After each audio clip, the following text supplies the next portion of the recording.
Hello and welcome to the channel today. Today I would like to bring to you a very delicious Filipino dish. I'm here in my kitchen today because we just got through from preparing this particular dish for our dinner. So therefore, let me explain to you exactly what this dish is.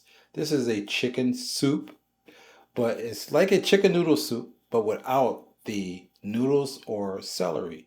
Instead, the Filipino people use bok choy or Chinese cabbage is what it's also known as.